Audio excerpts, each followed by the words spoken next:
Hi. The more you practice the art of thankfulness, the more you have to be thankful for. Today is 25th of July 2022. Let us have a quick discussion of all these important topics. This is Telegram quiz. Every day in morning we are having 5 such multiple choice questions. Join our Telegram channel. Then this is quiz number 84, geography. Soil leaching is a major problem. ये usually होता है tropical rainforest में because यहाँ पे excessive rainfall होता है. Halo का मतलब salt. Halophytes grow well in saline soil. The cradle of mankind बोलते हैं अफ्रीका को. डेंस ट्रॉपिकल फॉरेस्ट है जिसमें सेमांग ट्राइब रहती है. ये रहता है मलेशिया में. इनुइट पीपल स्वीडन में नहीं मिलते हैं. ये आर्कटिक सर्कल है. प्राइमरली अलास्का, ग्रीनलैंड और कनाडा में मिलेंगे, नॉट इन स्वीडन. आज के सवाल हैं, world's largest producer of sugar cane इनमें से कौन सी कंट्री है? Sacramento and San Joaquin valley renowned है फॉर विट्रस एंड सिट्रस फ्रूट्स. ये होते हैं खट्टे, that is Mediterranean type of climate. ये फ्रूट प्रोडक्शन अमेरिका में किस जगह पर होता है? शैतूश shawl is made from the hairs of what? Which one of the following does not contain silver? And where is this Ras Tanura oil refinery located? So these are 5 questions for today. आज की vocabulary है indigent. Indigent का मतलब होता है वो poor है, needy है. Then brusque का मतलब होता है वो अशिष्ट है, abrupt, blunt, abrupt और offhand in speech और manner. ट्रोव जैसे ट्रेजर ट्रोव मतलब भंडार, अ स्टोर ऑफ वैल्यूएबल और डिलाइटफुल थिंग्स. कॉमिसरेटेड का मतलब होता है हमदर्दी रखना. एक्सप्रेस और फील सिंपैथी और पिटी, सिंपैथाइज. ट्रैप्स का मतलब होता है वॉक और मूव वियरली और रिलक्टेंटली, धीरे धीरे चलना. सो ये वोकेबुलरी वर्ड्स हैं आज के लिए. If you come across any other important word, write down that word along with its meaning in the comment section down below. Then these are 2 questions. CSAT, try to solve these 2 questions. Then आज news bytes में हम जानते हैं बाल गंगाधर तिलक जी के बारे में. आपको जाना जाता है the father of the Indian unrest के नाम से. बर्थ एनिवर्सरी है 23 ऑफ जुलाई 1856. आप एक स्कॉलर थे, मैथमेटिशियन थे, फिलोसोफर थे, Indian nationalist and political leader भी थे. लोकमान्य तिलक जी ने पॉपुलराइज किया था इस कोट को, Swaraj is my birthright and I shall have it. His efforts turned the freedom movement into a mass movement. तो आप हैं बाल गंगाधर तिलक जी. ये जो लोकमान्य है ये एक एपिथेट है. लोकमान्य एक टाइटल आपको दिया गया था. लोकमान्य किस कॉन्टेक्स्ट में और कब ये लोकमान्य टाइटल दिया गया था? आंसर. देन आप हैं Azad, Chandrashekhar Azad, the fearless freedom fighter, 23 of July 1906. Revolutionary Chandrashekhar Azad ji ने इंस्पायर किया था many to enter the freedom struggle. Magistrate ने कोर्ट में आपसे पूछा था तो आपका नाम क्या है? तो he said that my name is Azad, father's name is स्वतंत्र एंड एड्रेस इज़ जेल. तो तब से आपका नाम यहाँ पर आज़ाद रखा गया. 15-year-old was arrested for joining Mahatma Gandhi's non cooperation movement. तो ही is Chandrashekhar Azad. Then plastic का अब सिंगल यूज़ प्लास्टिक जुलाई 1 से बैन हो गया है क्योंकि ये एक फॉसिल फ्यूल से बनता है. कार्बन फुटप्रिंट ज़्यादा है, मैरीन एनिमल्स को प्रॉब्लम होती है, एनवायरनमेंट एंड ओशन को पॉल्यूशन करता है. रिसाइकलिंग डिफ़िकल्ट होता है, फूड साइकिल में अब बनता है, माइक्रो प्लास्टिक के रूप में एंटर करता है ह्यूमन बॉडी में भी. So that is why single use plastic from July 1 of 2022 ban है. तो क्लीन इंडिया, ग्रीन इंडिया में सिंगल यूज़ प्लास्टिक बैन किया है. अब ऑल्टरनेटिव्स क्या हम ले सकते हैं? कपड़े का जो थैला होता है, cloth bag, this is good. Paper bags good. Jute bag good. Compostable utensils होते हैं जो कि से सिंगल यूज़ नहीं होते, लेस पॉल्यूटिंग होते हैं, बायोडिग्रेडेबल होते हैं, हम उनको यूज़ करें. Bamboo, refillable water bottles, earthen pots and fluid ear care products हम यहाँ पे यूज़ कर सकते हैं. Alternative to plastic. आपको पता है in a bid to keep the enemies at bay, Indian Navy ने लॉन्च किया था ऑपरेशन तलवार. ऑपरेशन तलवार 1999 में Kargil war. Indian Navy because India peninsula, तो this is Arabian Sea this is Bay of Bengal and Indian Ocean, तो यहाँ Indian ocean की presence बहुत अच्छा होना ज़रूरी है। सो दिस इज ऑपरेशन तलवार। देन मंकी पॉक्स क्या है, तो ये एक वायरल जूनोटिक इन्फेक्शन है जो ट्रांसफर होता है from infected animals to humans via indirect और direct contact. So that is why it is called zoonotic disease. It can also spread from person to person. तो this is monkeypox. Monkeypox में क्या symptoms आते हैं, fever, headache, lymph node enlargement, sore throat and cough, skin rashes and muscle ache. तो ये symptoms हैं monkey pox के। Complications भी होता है तो pain in eyes, blurry vision, difficulty in breathing, chest pain, seizure, decrease in urine output, ये कुछ कॉम्प्लिकेशंस देखे गए हैं। इससे बचाव का क्या तरीका है, आइसोलेशन प्रोटेक्टिव मेजर है, avoid contact with contaminated material, cover करो nose and mouth with mask, ये एक हैबिट बना लो कि मास्क ज़रूर से पहनना है। Maintain hand hygiene using soap and sanitiser, हाथ साफ होने चाहिए तभी खाना खाना है। Cover skin and this sheet gown, ये सारा जो है, जो इसमें एक्चुअली रैशेज आ जाते हैं, स्किन पे रैशेज आ जाते हैं, तो उसको कवर कर लो।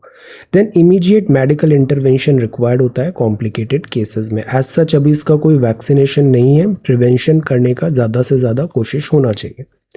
Now let us come to the Hindu newspaper. Before that, this is 24th of July.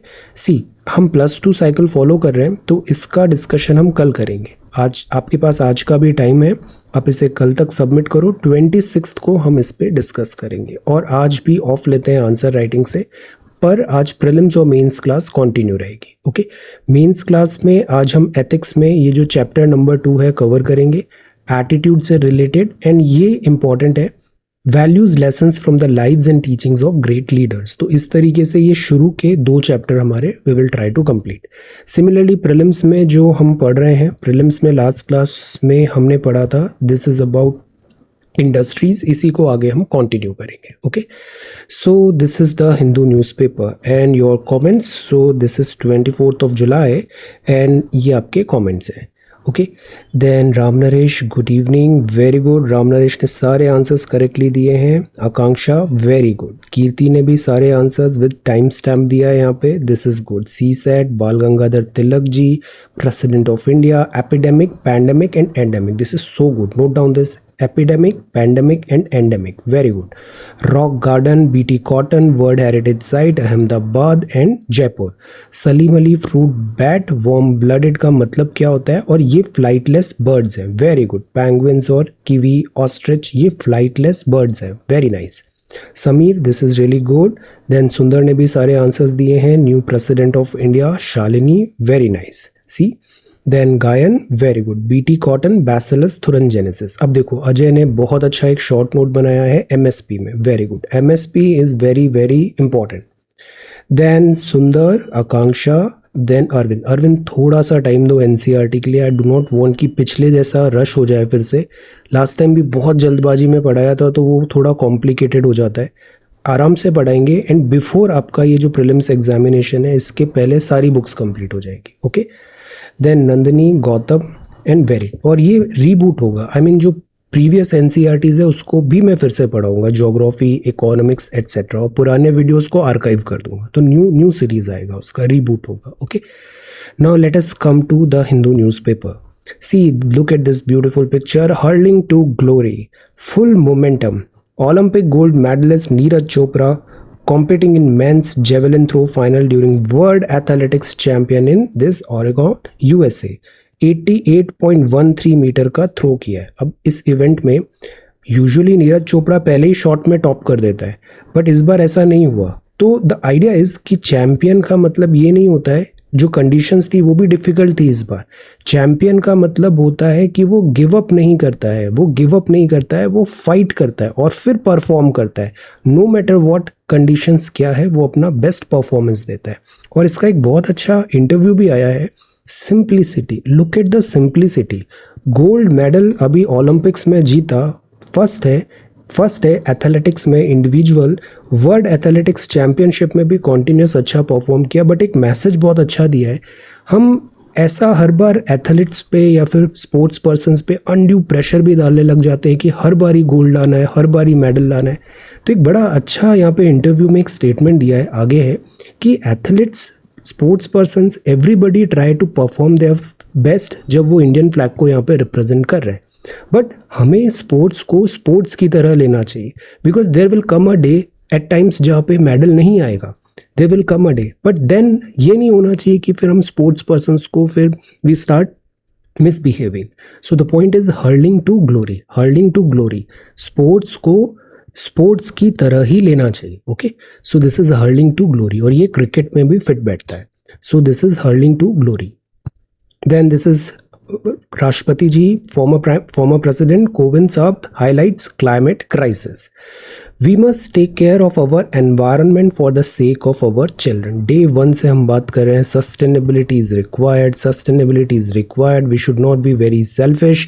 Sustainability in the sense कि जो हमारे बाद जनरेशन आने वाली है, ऐसा नहीं हो कि हम उनके लिए सारे रास्ते बंद कर दें, सारे रिसोर्सेज हम उनके कंज्यूम कर लें, सो दैट उनके पास फिर कुछ बचेगा नहीं एनवायरनमेंट का। So the point is we need to take care of environment for the sake of our children. So यहाँ पे कुछ बहुत अच्छे कोट्स हैं। Mother nature is in deep agony and the climate crisis can endanger the very future of this planet. This is a fact. As the first citizen, if I have to give one advice to my fellow citizen, it is कि save climate, conservation is important. और हमें roots को नहीं भूलना है। जैसे जो नया यूथ है अभी, वो माइंडफुल रहे, वो प्रोग्रेसिव रहे, सारे वर्ड ग्लोबलाइज्ड वैल्यूज सिस्टम सबको लर्न करे, बट ये नहीं भूले कि हमारे रूट्स क्या हैं, विलेजेस, टाउन्स, सो दैट जो हमारा कंट्री पीपल है हम उससे डिस्कनेक्ट नहीं हो। तो दिस इज रियली गुड। तो कोविंद साहब इंडिया के 14th प्राइम मिनिस्टर थे, आपका टेन्योर अभी कंप्लीट हुआ, और अब जो नेक्स्ट प्रेसिडेंट है, 14th प्रेसिडेंट थे, और अब जो नेक्स्ट प्रेसिडेंट है, 15th प्रेसिडेंट, वो है Draupadi Murmu ma'am. So sworn in on Monday. So this is there. बाकी कस्टमरी रिमार्क्स भी किया, हमारे यहाँ बहुत ग्रेट प्रेसिडेंट्स ऑफ इंडिया रहे हैं, जैसे राजेंद्र प्रसाद जी, राधा कृष्णन जी, एपीजे अब्दुल कलाम साहब, तो प्रेडिसेसर प्रणब मुखर्जी साहब, तो इन सब का वाइस काउंसिल जो शेयर किया था वो कैरी ऑन आगे होगा। सो this is the beauty of India.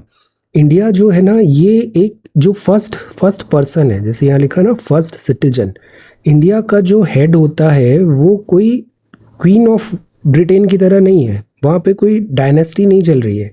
India में जो फर्स्ट पर्सन होता है वो हम ही से बीच में, हम ही से चुन के वो फर्स्ट प्रेसिडेंट बनता है। अभी जैसे यहाँ पर द्रौपदी मुर्मू मैम है, इससे पहले कोविंद साहब थे।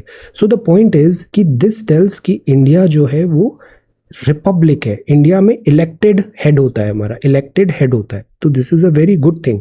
प्लस इंडिया में हमेशा जो सक्सेशन हुआ है वो बहुत स्मूथ हुआ है, स्मूथ सक्सेशन है। जैसे अभी 15th प्रेसिडेंट है, अभी लोकसभा भी 16वीं 17वीं लोकसभा चल रही है, और हर बार प्रधानमंत्री भी जो बदलते हैं वो बहुत स्मूथ सक्सेशन हुआ है। तो दिस टेल्स कि हमारी जो डेमोक्रेसी है वो कितनी स्ट्रांग है, स्ट्रांग डेमोक्रेसी है, और 75 ईयर्स ऑफ इंडिपेंडेंस है हमारा। सो यहाँ पे ये आपने बताया कि सर्टेन पाथ ऑफ एक्शन हम ध्यान रखें।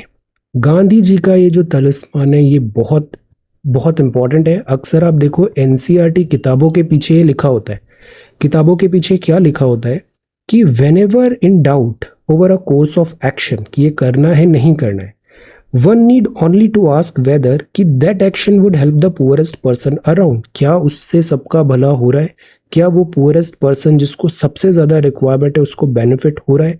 एज अ सिविल सर्वेंट जब आप इस चीज़ को फॉलो करके अपना वर्क करोगे तो आप एक बहुत अच्छे से अपनी ड्यूटी डिलीवर कर पाओगे। So this is really really good. इन चीज़ों को आप एथिक्स में भी आप इंक्लूड कर सकते हो। अभी जो मेंस क्लास हो रहा है ना, हम एथिक्स में यही चीज़ें सीख रहे हैं कि हम एग्जाम्पल्स भी दें, बट वो एग्जाम्पल्स ऐसे बहुत लेमन टाइप भी नहीं हो, ऑन द फेस भी नहीं हो, but at the same time वो एग्जाम्पल्स हमारी थॉट प्रोसेस को बताए, हमारे एथिकल वैल्यूज़ को बताए। So this is very good. So climate crisis. Second जो है वो है high alert is Delhi reports monkeypox. तो मंकी पॉक्स के केसेस बढ़ रहे हैं। This is there, national institutes of virology Pune ने भी बताया है। देन इसके अलावा ministry of health and family welfare की गाइडलाइंस भी आ गई है, डिटेल्ड स्टडी अभी हो रहा है, लेट अस सी। पैनिक नहीं करना है, ऑल्दो वो WHO ने इसे public health emergency of international concern declare कर दिया है। ये गोदावरी है, गोदावरी में बहुत बारिश होने के कारण बाढ़ ऐसी आ रही है, तो ऑफिशियल सप्लाई रिलीफ कर रहे हैं material flood hit village Andhra Pradesh में। ऑफिशियल्स रेडी है, रेस्क्यू भी चल रहा है और रिलीफ मटेरियल भी प्रोवाइड कर रहे हैं। अब ऐसी जो न्यूज़ आती है ना, ये कीवर्ड्स हमें इम्बाइब करना है अपनी वोकैबुलरी में। Rescue and relief material, warning पहले से हो, इवैक्यूएशन पहले से हो, क्योंकि डिजास्टर के 3 फेस होते हैं, एक प्री, एक ड्यूरिंग और एक पोस्ट। इन तीनों का ख्याल रखना चाहिए। प्री मतलब बाढ़ आने से पहले सारी तैयारी करो, प्रीवियस एक्सपीरियंसेस से सीखो। ड्यूरिंग जब बाढ़ आई है तो रेस्क्यू रिलीफ करो। पोस्ट मतलब लॉन्ग टर्म, अब ये दोबारा रिपीट नहीं हो ऐसी चीज़ें, उस पर वर्क करो, लॉन्ग टर्म प्लान्स बनाओ। जैसे बोट्स हैं, commodities, drinking water, medicine, milk, generator, diesel, vegetable, ये सब फ्लड अफेक्टेड विलेज में प्रोवाइड कराने की कोशिश की जा रही है। बिजली क्यों? क्योंकि अक्सर इलेक्ट्रोक्यूशन हो जाता है, तो जब भी फ्लड्स वगैरह चीज़ें आती है हम इलेक्ट्रिसिटी ऑफ कर देते हैं। सो ये सब चीज़ें रिक्वायर्ड होगी। अब यहाँ लिखा है विंड पावर रेट्स में भी बॉटम आउट। बॉटम आउट मतलब अब सबसे नीचे आ गया है, पैंदा आ गया है, अब ये ऊपर ही उठेगा, ऊपर ही उठेगा, तो this is bottom out. Centre to stop reverse auction, अभी ये चल रहा था पिछले कुछ टाइम से कि जो सबसे सस्ता सोलर पैनल बिजली प्रोड्यूस करेगा कॉन्ट्रैक्ट उसी को जाएगा। अब इससे क्या हुआ, एक होड़ लग गई, सब बॉटम प्राइस डाउन करने लग गए। बट क्या बहुत ज़्यादा प्राइस डाउन हो जाने पर वो इकोनॉमिकली सस्टेनेबल होगा या नहीं होगा, ये हमेशा सवाल होता है। Economically sustainability is very much desired. So the point is, यहाँ अब लिखा हुआ है कि विंड एनर्जी के जो प्रोजेक्ट्स होते हैं इसकी भी एक कॉस्ट होती है, इसकी भी एक कॉस्ट होती है। एवरी एक्टिविटी का एक कॉस्ट होता है, तो उसको इकोनॉमिकली सस्टेनेबल भी बनाना हमारा प्रायोरिटी होना चाहिए, वरना सिस्टम ही कोलैप्स हो जाता है फिर पूरा। सो इंडिया ने कमिट किया है installing 60,000 megawatt wind power projects by 2022, और अभी तक 2/3 ही मीट हुआ है। We need more wind power projects, we need more wind energy.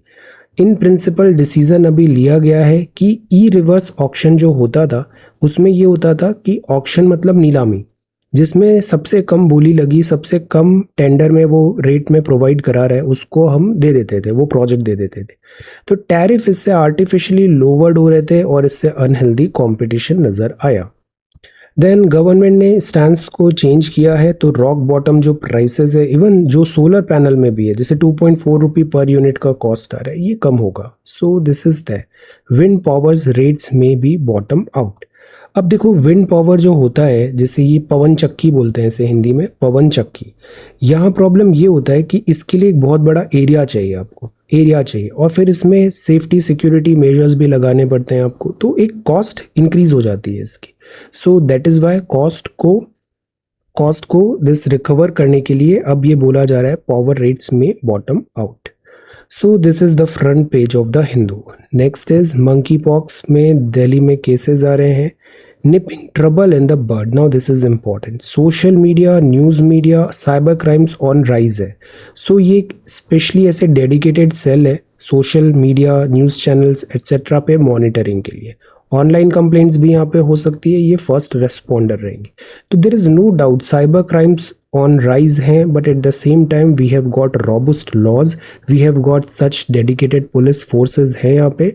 Always take help, always take help. So this is there. अब नेक्स्ट जो ये पेज है, education plus, new vistas in higher education. Higher education को भी change होने की ज़रूरत है। जिस तरीके से एजुकेशन डेमोक्रेटाइज हुई है ना, तो अब education is more about degrees, education is more about tags, education is more about these days की प्रैक्टिकलिटी कितना है, प्रैक्टिकलिटी कितना है, नॉलेज कितना है आपको, आप उसका एप्लीकेशन कितना कर पा रहे हो। तो इसलिए जो higher education skill qualification framework है उसमें भी यूजीसी ने गाइडलाइंस वगैरह बताई है कि हम एजुकेशन को ज़्यादा पर्सनलाइज करें, हम रूरल यूथ पे भी ध्यान दें, उनको अपॉर्चुनिटी हो हायर एजुकेशन का।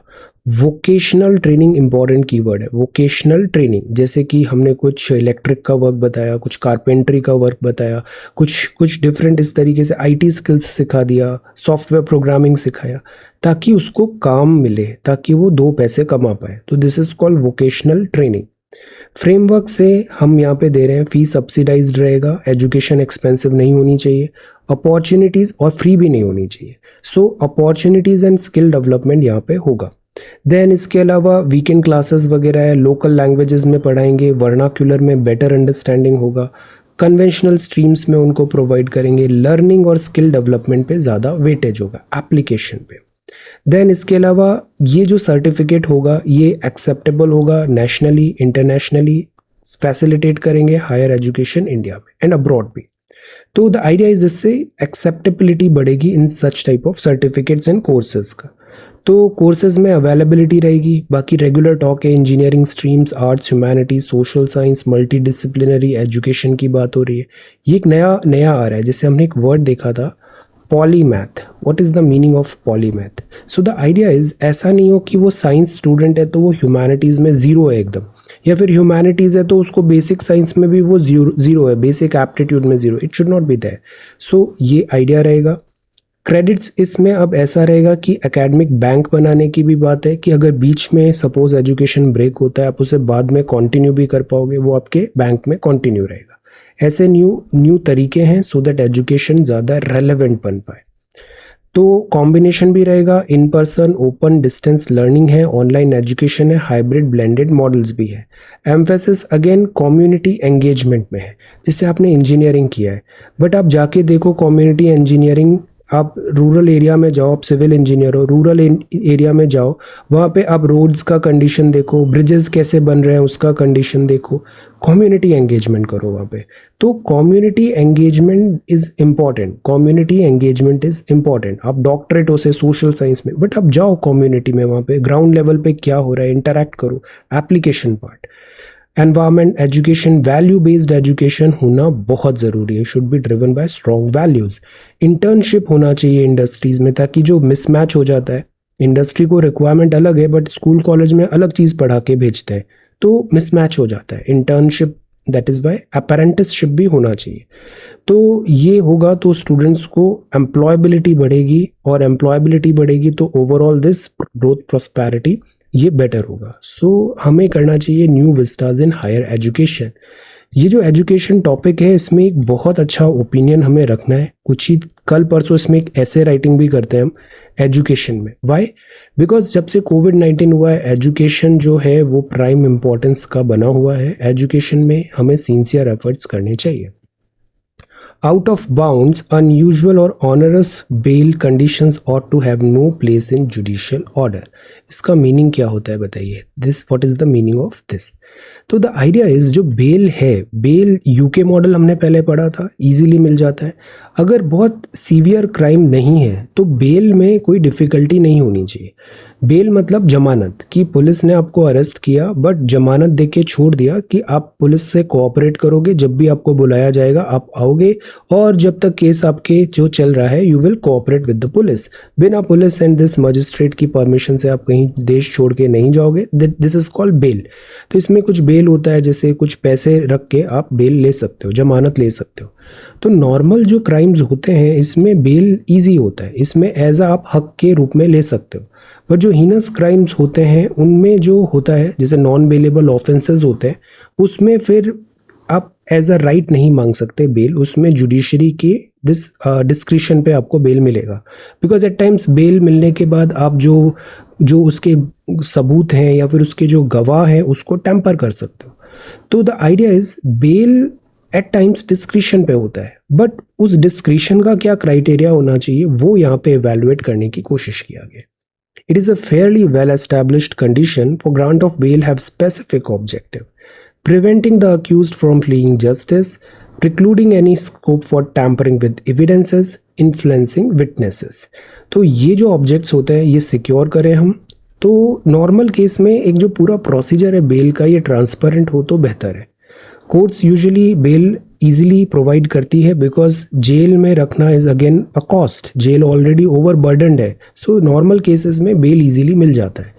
Being asked to do a spell of community service, अब क्या होता है जजेस कई बार कोई इनोवेटिव पनिशमेंट देने की कोशिश करते हैं। फॉर एग्जाम्पल किसी ने ट्रैफिक वायलेंस कर दिया, ट्रैफिक वायलेशन किया, तो उसको बोलेंगे तुम 15 दिन अब ट्रैफिक पुलिस वहाँ पे काम करोगे, कम्युनिटी सर्विस करोगे, या फिर विक्टिम को जाके अपोलोजाइज करो, या फिर कुछ गांधी जी से रिलेटेड ऐसे कुछ एग्जाम्पल्स होते हैं, बट एट टाइम्स ये जो एग्जाम्पल्स होते हैं ये काफ़ी इमेच्योर भी होते हैं और not suitable, not apt. Then the problem is कि एक स्टैंडर्ड प्रोटोकॉल यहाँ पे होना चाहिए और जुडिशरी जो होती है उसको भी अपने डोमेन में रह के इस चीज़ को देखने की ज़रूरत होती है, क्योंकि दो टर्म होते हैं, एक तो जुडिशियल एक्टिविज्म होता है और एक जुडिशियल ओवर रीच होता है, ओवर रीच। तो this is out of bounds. A fine balance 68 national awards हैं दिए गए हैं good films that are also viable, so this is good. National awards top awards होते हैं, नेशनल फिल्म अवार्ड्स, और ये सारी फिल्म्स है। मैंने इसका पूरा लिस्ट लगा दिया है यहाँ पे, इसको आप देख लेना। इन सब चीज़ों को, इन सब कैटेगरीज में ये अवार्ड्स मिले हैं, जैसे feature film, directorate etcetera. Okay, director and then entertainment वाली फिल्म, एक्टर कौन है, एक्ट्रेस कौन है, ये सब यहाँ पे दिया है। ओके, देन यहाँ पे लिखा है weighing in on India's investment led revival. अब देखो, कुछ ही दिन प्रीलिम्स में पहले हमने पढ़ा था ना इंडस्ट्री, इंडस्ट्री से पहले हमने इंफ्रास्ट्रक्चर पढ़ा था, रिमेंबर, प्राइम मिनिस्टर गति शक्ति योजना। इन्वेस्टमेंट लेड रिवाइवल एक्चुअली क्या होता है, गवर्नमेंट का ये आइडिया होता है कि हमने जैसे 1000 करोड़ का बुलेट ट्रेन बना दिया, अब ये बुलेट ट्रेन बन गई, अब बुलेट ट्रेन जहाँ बनेगी ऑटोमेटिकली वहाँ पे क्राउड इन होगा, प्राइवेट सेक्टर भी पैसे डालेगा कि ये एक इंफ्रास्ट्रक्चर है, इसके आसपास हमें इन्वेस्टमेंट करना है, रिटर्न्स अच्छे आएंगे, इकोनॉमिक ग्रोथ होगी। तो ये जो रोड्स हुआ, रेलवे लाइंस हुआ, ये सब एक आर्टरी की तरह काम करती है, ग्रोथ इंजन होते हैं। अब यहाँ पे बात है कि इकोनॉमी में स्लो डाउन है तो हम इन्वेस्टमेंट बढ़ाएं, गवर्नमेंट एक्सपेंडिचर बढ़ाएं, सो दैट इससे प्राइवेट इन्वेस्टमेंट भी आएगा, क्राउड इन होगा और इकोनॉमी का रिवाइवल होगा। बिकॉज इकोनॉमी में सबसे इंपॉर्टेंट चीज़ होती है circulation of money, circulation of money. So will the investment Uptake insulate India? World में अभी रेसेशन जैसी बातें चल रही है, तो अगर सरकार इस तरीके से इन्वेस्टमेंट करेगी, प्राइवेट सेक्टर भी आएगा, इंडिया वैसे भी डोमेस्टिक डिमांड ड्रिवन इकोनॉमी है, तो क्या हम ओवरकम कर पाएंगे इकोनॉमी में जो चैलेंजेस, हेडविंड्स आने वाली है? तो हमारे फाइनेंस मिनिस्टर मैम ने कहा long term growth prospects public capital expenditure programmes में, capital expenditure, public investment crowd in करें, क्राउड आउट नहीं, क्राउड इन करें प्राइवेट इन्वेस्टमेंट। मतलब सरकार है तो आप भी जुड़ो, आप भी पैसे लगाओ। यहाँ पे गवर्नमेंट ट्रेन बना रही है, बुलेट ट्रेन बनाया, क्वाड्रिलेटरल ट्राइंगल बनाया, आप क्वाड्रिलेटरल बनाया रोड्स का, आप उसमें इन्वेस्टमेंट लाओ, तो इससे रिवाइव होगी इकोनॉमी। तो ये अभी third G20 finance minister central bank governor meeting में कहा। अब देखो यहाँ पे बात है कि इन्वेस्टमेंट प्रॉपर आना चाहिए गवर्नमेंट में। फॉर एग्जाम्पल, इससे पहले जो एक गवर्नमेंट का 2001 का दौर था, वहाँ पे गोल्डन क्वाड्रिलेटरल बना, प्रधानमंत्री ग्राम सड़क योजना। ये सच एन एक्सेलेंट स्कीम है, योजना है ये, प्रधानमंत्री ग्राम सड़क योजना। पक्की सड़क से हर गांव को कनेक्ट करने की बात है। इस पे एक शॉर्ट नोट बनाइए, this is very very important. और इस स्कीम ने एक्चुअली डिलीवर किया है प्रधानमंत्री ग्राम सड़क योजना ने। तो ऑल वेदर रोड बनाना है, कनेक्टेड, कनेक्टिविटी, हैबिटेशन। इससे क्या हुआ, गांव स्ट्रीम हुए और वहां पर ग्रोथ एंड डेवलपमेंट पहुंचा, कनेक्टिविटी बढ़ी, और इससे बाद में 2000 का जो डेकेड आएगा उसमें बड़ा प्रॉफिट हुआ, हमें बहुत ग्रोथ अच्छा हुआ।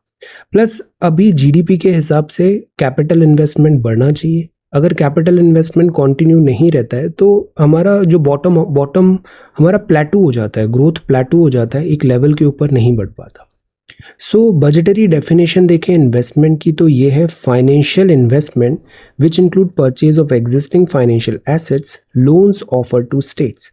तो इन्वेस्टमेंट की डेफिनेशन इतनी ब्रॉडन है, तो हम क्यों सारा इन्वेस्टमेंट केवल रोड बनाने पे ही लगा रहे हैं? हमें और डाइवर्सिफाई भी करना चाहिए। It is not just capital formation representing an expansion of the productive potential. So the idea is ये जो इन्वेस्टमेंट है, गवर्नमेंट इन्वेस्टमेंट है, ये भी 360 डिग्री होना चाहिए। ग्रॉस कैपिटल फॉर्मेशन बढ़ना चाहिए। इन्वेस्टमेंट जो आ रहा है it is a welcome thing. Government investment से आगे और प्रॉफिट होता है और बेनिफिट होता है। Agriculture, industry, services, service transport इधर आ रहा है। देन सेकेंड जो चीज़ यहाँ पे लिखा है वो लिखा है roads and communication public goods है। यहाँ इन्वेस्टमेंट होगा, अच्छी बात है, बट द पॉइंट इज ये लोप साइडेड नहीं होना चाहिए कि बस हम रोड्स एंड कम्युनिकेशन पे ही वर्क कर रहे हैं। हमें ये भी देखना चाहिए कि क्या वो प्रोडक्टिव हो रहा है या नहीं हो रहा है। इंफ्रास्ट्रक्चर की बहुत वाइड डेफिनेशन है, जैसे कोल्ड चेन भी इंफ्रास्ट्रक्चर है, तो we need to like distribute, well distribute होना चाहिए investment. Share of agriculture industry कम हुआ है, तो यहाँ हम क्यों नहीं इन्वेस्टमेंट लेके आ रहे हैं? So investment should be like spread out होना चाहिए पूरा। सेकेंड, हम मेक इन इंडिया को बहुत ज़्यादा एम्फेसिस किया हमने, अच्छी बात है, बट यहाँ जिन भी चीज़ों पे हम एम्फेसिस कर रहे हैं उसमें हमारी अगेन डिपेंडेंसी है। जैसे फर्टिलाइज़र या फिर ड्रग्स हैं, इनके लिए एक्टिव फार्मास्यूटिकल इंग्रेडिएंट चाहिए और वो आएगा चाइना से। तो हमारा मैन्युफैक्चरिंग जो है वो इम्पोर्ट डिपेंडेंट हो गया है, इम्पोर्ट डिपेंडेंट। तो एक्चुअली में आत्मनिर्भर जो भारत की बात है वो यहाँ डिफीट तो नहीं हो रही, बिकॉज हम मोबाइल्स तो बना रहे हैं बट वो असेंबल्ड मोबाइल्स हैं, उसके कंपोनेंट्स तो चाइना वियतनाम से आ रहे हैं। सो द पॉइंट इज एक्चुअली में आत्मनिर्भर बनने की कोशिश करें, इन्वेस्टमेंट डोमेस्टिक टेक्नोलॉजी कैपेबिलिटीज़ बढ़ाएं। अब हमारी रैंकिंग अच्छी हो रही है, ranking is separate thing, but actual भी हमारा दिस जो overall development investment capital formation है वो अच्छा होना चाहिए, ऑन पेपर ही नहीं। पब्लिक इन्वेस्टमेंट रिक्वायर होगा, बजटरी जो इन्वेस्टमेंट है उसको और इंक्रीज हम कर सकते हैं। डोमेस्टिक कैपेसिटी बढ़ाएं, ये बहुत अच्छा पैराग्राफ है। Domestic capacity essential raw material की बढ़ाएं सो दैट कैपिटल गुड्स हो वो हम खुद ही उसका रॉ मटेरियल भी लाएं और प्रोडक्शन भी करें, तो टोटलिटी में फिर ये चीपर पड़ेगा। ये नहीं कि हम इंपोर्ट करा रहे हैं, वैसे भी रुपी महंगा होता जा रहा है, रुपी लाइक 80 का हो गया है और plus balance of payment crisis भी है, इंपोर्ट बहुत ज़्यादा हो रहा है। So the point is we need real sense में self reliant India. Depreciating currency है, राइजिंग इंपोर्ट है एंड सस्टेनिंग रिकवरी अभी उतना प्रॉस्पेक्ट्स दिख नहीं रहे हैं, डिफिकल्ट और हार्डर है। इंडिया को बेटर यहाँ पे एक्चुअल सेंस में सेल्फ रिलायंट बनना और इन्वेस्टमेंट लेड रिवाइवल करने की ज़रूरत है। अब देखो यहाँ पे agriculture, industry, manufacturing, services, transport, road, ये सब हैं डिफरेंट कैपिटल फॉर्मेशन के heads, okay. So investment is required. यहाँ पर जो बात है वो है दिस, अभी मिनिस्टरियल कॉन्फ्रेंस ओवर हुआ WTO का प्राइमरली जो वर्क होता है वो ये होता है कि जो बैरियर्स ट्रेड के जो बैरियर्स है अमंग इट्स मेंबर कंट्रीज उसको ओवरकम किया जाए, फैसिलिटेट किया जाए easy movement of goods and services. So this is that. अब यहाँ जो प्राइमरली टारगेट दिया हुआ है, अगेन EU एट टाइम्स जो वर्ल्ड बॉडीज होती है उसमें डेवलप्ड कंट्रीज उसको टिंकर करने की भी कोशिश करती है according to their needs. So this is the problem. Adding digital layers of indignity. Dehumanization is the likely outcome when humane aspect of governance get outsourced to technology. देखो, technology अच्छी चीज़ है but technology is not everything, because machine होती है, machine human being नहीं होता। Human being machine में जैसे हमने बोल दिया 8 घंटे काम करना है, ह्यूमन बीइंग ने देखा वो एफिशिएंट है, 4-5 घंटे में ही काम हो गया। प्लस जो वर्कर है वो भी ऐसा नहीं होगा कि वो एक मशीन की तरह 8 आवर्स में यूनिफॉर्मलिटी के साथ काम कर रहा है। सो द आइडिया इज हम हर चीज़ को मशीन के थ्रू गेज नहीं कर पाएंगे। MG नरेगा का जो वर्क है इसमें अक्सर प्रॉब्लम ये आती है कि क्वालिटी वर्क नहीं है, तो उसके लिए हमने यहाँ पे कहा ऑडिटिंग करेंगे, गैजेट्स लगा दिए, ड्रोन्स के थ्रू मॉनिटरिंग हो रहा है, अटेंडेंस ट्रैकिंग कर रहे हैं, which is good, but at the same time policy formulation भी करेक्ट होना चाहिए, लीडरशिप जो इनसे काम करवा रही है वो भी करेक्ट होना ज़रूरी है। बहुत ज़्यादा टेक्नोक्रेटिक होने पर भी हम ह्यूमन एंगल को उसके वहाँ से बाहर कर देंगे, it should not be there. A shot in the arm for rule of law, Supreme Court का जो ऑब्जर्वेशन है, giving bail and share of e vehicles बढ़ेंगे, बट ई-व्हीकल्स भी अगेन हरिडली कोई काम होता है तो उसमें बहुत अच्छे रिजल्ट्स नहीं आते। ई-व्हीकल्स ज़रूरी है बट ऐसा नहीं कि हम इतना पुश करें कि इससे सेफ्टी एंड सिक्योरिटी कॉम्प्रोमाइज़ हो जाए। So this is that, because at times कुछ केसेस अभी आए हैं जिसमें ई-व्हीकल्स में, because battery, lithium ion battery एक बहुत कॉम्प्लिकेटेड प्रोसेस होती है, catch fire easily. Then monkeypox, children, Infosys, vacant seat and migrant adrift. यहाँ अगेन मंकी पॉक्स का स्टोरी है। मंकी पॉक्स जो है ना ये नोवल नहीं है, जैसे कोरोना वायरस जो अभी आया था, this was a novel corona virus, this is not novel. ये 1970s में भी पहले था, डेमोक्रेटिक रिपब्लिक ऑफ कॉन्गो में, फिर public health emergency international consensus को दिया है। इसमें फैटेलिटी रेट कम है but this is again PHEIC emergency declared है। Indian sports bodies under scandal and scrutiny है, इसको नहीं होना चाहिए। स्पोर्ट्स जो है स्कैंडल एंड स्क्रूटिनी से दूर होना चाहिए। अब यहाँ पर है fiberisation ahead of India's 5G deployment. अब देखो ये एक टावर है, इस टावर से 5G सिग्नल सेंड हो रहे हैं, ये दूसरा टावर है, इससे 5G सिग्नल सेंड हो, इन दोनों टावर के बीच में कैसे कनेक्टिविटी हो रही है। ये बात है कि हम ऑप्टिकल फाइबर को इग्नोर नहीं कर पाते। ऑप्टिकल फाइबर, ये जो ऑप्टिकल फाइबर होता है ये फिजिक्स के किस प्रिंसिपल पे बेस्ड होता है। एक पढ़ते हैं ना, क्लैडिंग है यहाँ पे, देन दिस टोटल, ये किस किस फिजिक्स प्रिंसिपल पे बेस्ड है। आंसर तो प्रोसेस है connecting radio tower with each other optical fibre से, इसको फाइबराइजेशन बोलते हैं।